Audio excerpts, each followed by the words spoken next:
Well, if you're wondering as you're on your way to work why people seem to have a little more spring in their step this morning and they're smiling and they're singing along, it's of course the Sheffield Shield final starting today, obviously. I thought you meant they had $5 more in their pocket after the budget last night, Andrew. There's no budget talk on this show, Matty. You can get on to Matty White's program if you want to talk about the budget. South Australia v Queensland, Sheffield Shield final starts today. Yes, it does. There's also cricket across in New Zealand, in Wellington.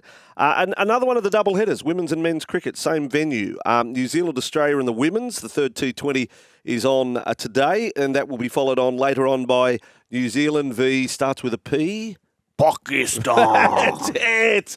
The Kiwis v Pakistan. Now, welcome to Breakfast with Vossy and Brandy. If you're just listening or tuned in for the first time today, Matty Russell in the co-host chair. We're here on SEN 1170 AM in Sydney. On the SEN app, you may be anywhere in the world. Give us a shout out on the text.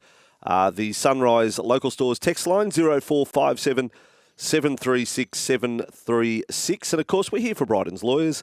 Need expert legal advice? That's what we do. Happy to take your calls too on the Great Southern Bank Open line. 1300 01 1170. Live happily, clever after with Great Southern Bank. Matty, anything you want to get off your chest? Jared Waitley is coming up. Jared Waitley in the final hour of the show. He'll talk to us about Olympic venues, the Socceroos winning overnight 2-0. A lot to talk to Jared about, but I think we need to go back to the biggest story in rugby league this week, do we not? And there's no better man to do it with than...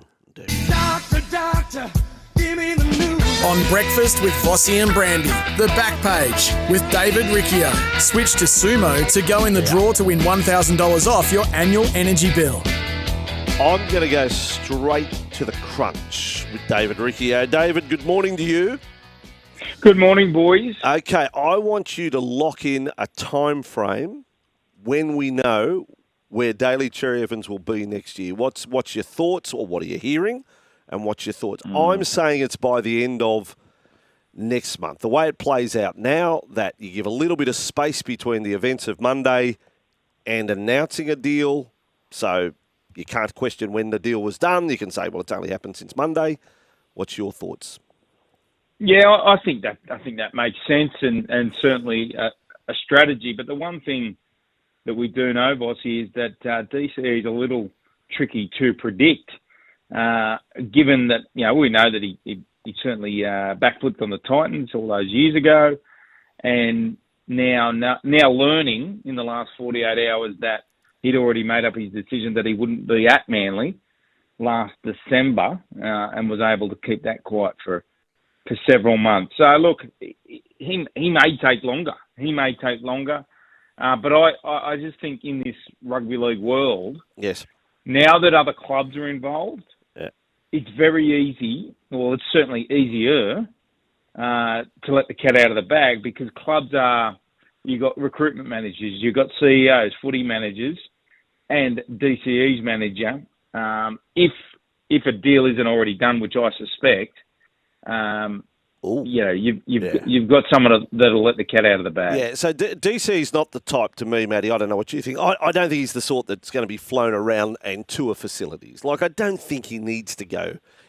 Seriously, if he was looking at other clubs, would he really need to have to go up to the Cowboys and see their gym, or would he have to go to Redcliffe and see the Dolphins? You know why he doesn't? I don't think that's why he doesn't? Because I'm with David. It's already done. He doesn't need to tour anywhere. It's already done. I'm with David. I think it'll be... And I've got some advice for Daly, far be it from me to offer advice, but here's some anyway. Yeah, timing would be Sunday, April 27. Now, Manly play Penrith at CommBank Stadium Saturday night, April 26. They've got the bye the following week, so there's a 2-week window where the media world can digest his announcement. Give me the date again. It is Saturday, April 26. That's Penrith hosting Manly. So you're thinking maybe by the Monday? Let's put a date on. April 28. April 28. Monday, April 28 is DCE leading into day. Manly's bye weekend. Yeah. So you have all that week to deal with this story, and then he comes back and gets ready to host the Sharks Sunday, May 11th. So there's a timeline. That's a month from Friday. Yeah. Month from Friday. Okay. David? I'll suggest this, guys, and it's a little bit of background to how it all unfolded.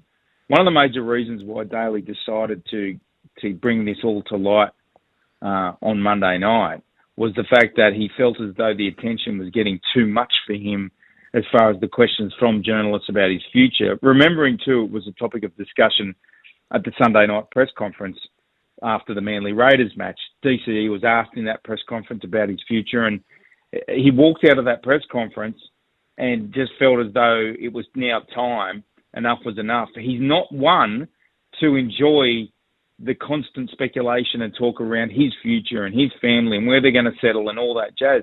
So it's interesting. It's interesting that that's how he felt after that press conference, and he suggested to Manly staff that I'll come out and explain where I am in the feeling that this will all go away. Well, it's going to do the opposite until he clarifies his next move.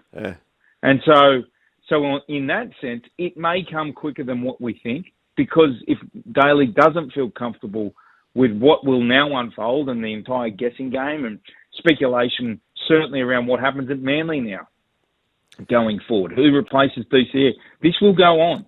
And so any thought that this, by coming clean on it, would nip it in the bud, I find, off the mark.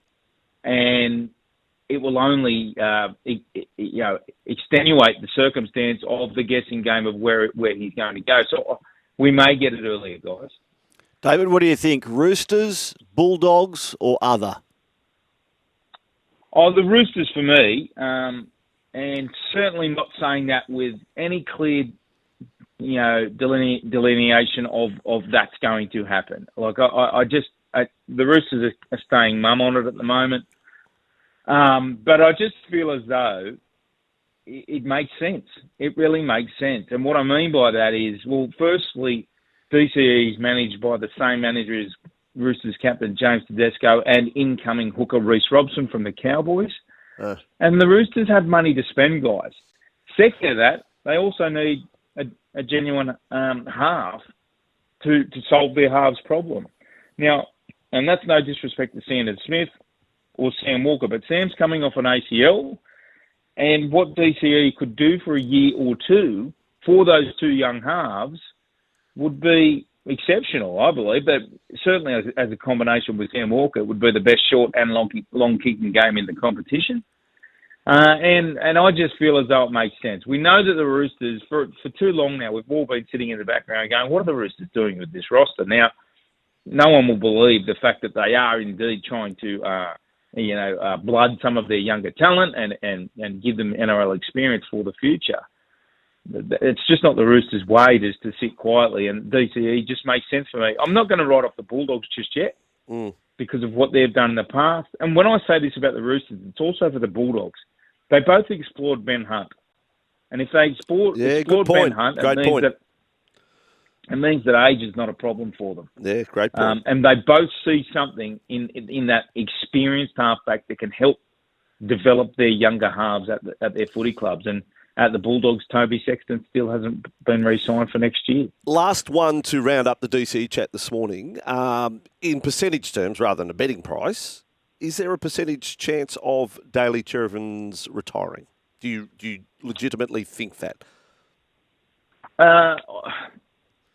Yes, I do, because, again, DCE beats to his own drum. And he may just surprise us all, fellas. Like, he may just do that. And, he has suggested that was he suggested to Manly as such that I don't know if I'll go around again or whether I'll go or I'll play at another NRL club. But for me, he plays on. He's just going too well, and he can still earn very, very good money for at least another 2 years. I reckon injury is the only way that Daly Cherry-Evans retires. Everything he said is that he's still loving the game. His performances indicate that he's still performing in the game, and he wants to play on even at origin level, the toughest theatre of rugby league. David, when it comes to some of the team news out of the weekend, which Gerringong Lion is going to be the most important player or most significant story out of Dragons v Storm? Dylan Egan, who makes his long-awaited debut for the Dragons, or Tyron Wishart, who's going to fill in the halves for Melbourne? Yeah. I tell you what, Gerringong can produce an NRL player. He can throw Ruben Garrick in there, who's on fire at the moment with Manly. You're right, Dylan Egan. He's been named to make his NRL debut. Really special moment for Dylan. For listeners that don't know, he's a hard-running player, plays with a lot of physicality, can play in the middle and the back row. He's got a high work rate and a lot of hope have the Dragons for Dylan Egan. It's really promising to see these local products getting their start at Saints. For too long, Saints were letting too many of their good ones go, like Ruben Garrick and Tyron Wishart. Dylan Egan gets his chance alongside his best mate, Hamish Stewart, who made his debut only a couple of weeks ago. Really looking forward to seeing him go. But Tyron Wishart, we know what he's got, Matty and Vossy, don't we? Like this, previously we'd be a little bit nervous without Jerome Hughes dropping out of the Storm side, but Tyron. Well, it's the year before last, wasn't it? He started halfback in a prelim final, I think, and scored the first try. Or major semi at halfback. You got him playing Origin this year, Tyron Wishart? Oh, he fits the 14 role perfectly, doesn't he? There's not too many better that would be equipped for that 14 role. David, interesting, one of our Fox League colleagues, Nathan Hindmarsh, has said about Dylan Brown, he could basically leave now. He's not offering much. It's hard to argue with that point. Like Dylan Brown, it is only a few weeks into the season. The team's going ordinary. But I've called all three Parramatta games, and I'll call them again on Sunday. The Eels. I'm on the run with the Eels at the moment. And when you sit there and you prepare for a game, you've got this expectation. And 2 weeks ago against the Tigers, his first 3 touches of the ball ran. I thought, this is good, because I love it when Dylan Brown runs, step, question the line. Then he went missing for 60 minutes. I would say he went missing for 60 minutes. Like he did nothing in the first half last week. And Dylan Brown, I'm sort of leaning Hindy's way. Like if you're not, you may as well go. I don't know whether that's a great business decision, but if you're not offering anything, well, we may as well invest in someone else that's going to be at the club next year. I'd wait until Mitch Moses comes back. A month with Mitch. If he's still going like you have said and seen over the last few weeks, maybe then Hindy's got a point. But what do you say, Dave? Yeah, look, from my point of view, the first thing I take away is that Nathan Hindmarsh isn't known to shoot from the hip like he has on this occasion and to speak so... Fair comment. Look, he's pretty protective of the Parramatta Eels, really doesn't dive into the politics of the footy club. And as I said, he's blue and gold through and through, arguably no better Parramatta player in their history, in their recent history. So when he does make claims like this, I actually start to listen and think about what he's saying. And I totally understand where he's coming from. But from a reality point of view, I think it comes down to Matty's point. I think you need to wait merely through the fact that who are you going to play in the halves if you let Dylan Brown go now? You wait till Mitch Moses comes back. Now, second point to that is, what do you get out of it as a club from a salary cap point of view? That's the big question footy clubs ask. Well, what are we going? If we want this to happen, what can we get out of it? Now, can it be major salary cap relief to free up significant money for the rest of this season that Dylan's on, which allows us to even make a bigger play or a number of plays out on the open market using Dylan's money? And second of all, does it free up an NRL spot in our top 30? So I think when you start to do the nuts and bolts on it, it actually makes sense, but it's all about timing, guys. It has to be all about timing. Well, the question also would be related to whether Newcastle could afford to take him early, wouldn't it? Yeah, that'd be a major factor too. And but there might be a loan club. We've seen in the past, Matty, clubs create a loan system where they're happy to take the Titans, the Cowboys, the West Tigers, whoever it may be, might want Dylan for the rest of this season for one reason or another. The Knights can't get him in at this point in time. So, Roosters. Just throw it in there. Now, look, if I'm Jason Riles, and I'm serious about this, and again, like Matty said, it might have tipped to whatever, but I would show Dylan Brown the grand final last year. The mentality of the Penrith halves in the biggest match of last year was run first. Nathan Cleary, who averages 6 or 7 runs a game during the year, in the grand final, 13 runs of the football, where he takes on the line. Jerome Luai was a dozen. So between the two halves, they had 25 runs. Dylan Brown, peel it all back. Right now, that's all I want you to do is run. You know, I'll have faith in Dean Hawkins. He'll put up the bombs in the last or whatever. But you, when the ball comes your way left side, I want to see that step and I want to see you run, and you've got to finish with double-figure runs. That's what this team needs right now, and that would take immediately a little bit of heat off Dylan Brown, because he will threaten the best defensive lines every time he runs the ball. He is good. He's very good. Dylan Brown is very good. There's a good player in there. But when he's not doing it, there's a lot of negative around it, because he's not. He's doing 2 and 3 runs a game now. Well, that's not good enough. Not good enough. Just run, Dylan. Run. Forrest. Yeah. David, have you got any advice for the general public as you go today? Hey, thank you, boys. Go well. Yeah, that'll do. The doctor, fantastic. Hammy Goodman, not far away, and he'll no doubt have a look at some of the prices in round 4. Souths against Penrith. As you mentioned, top of the show, that opens round 4.